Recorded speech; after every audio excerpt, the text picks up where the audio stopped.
Today we are covering low-altitude authorization and notification capability, better known as LAANC, for your FAA Part 107 exam. LAANC is the system that provides Part 107 pilots with near real-time, automatic approval to operate in specific controlled airspace. The exam will test you heavily on where and how this system works. Specifically, LAANC applies to Class B, C, D, and surface-level Class E airspace around airports. A common exam question will present a scenario where you need to fly near one of these airports and will expect you to identify LAANC as the correct tool for authorization. The system works using UAS Facility Maps, or UASFMs, which show a grid overlaid on the airspace with specific altitude ceilings.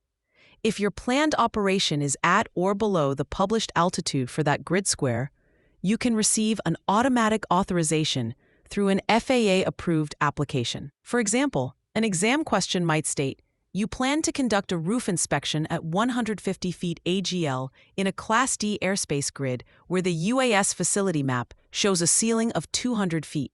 The correct procedure is to submit a LAANC request for 150 feet through an approved app, and you should expect a near-instant approval.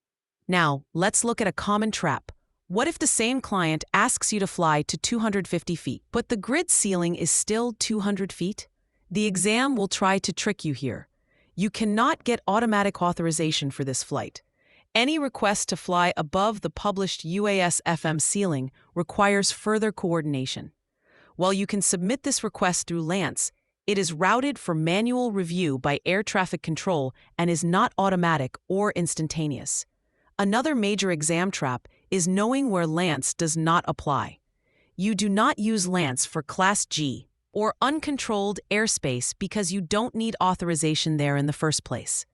The exam might give you a scenario in Class G airspace and list LAANC as an answer choice to confuse you.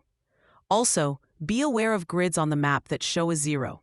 This 0 means no automatic authorization is available for that grid, and any operation there requires a request for further coordination, which is common right next to major airport runways in Class B airspace.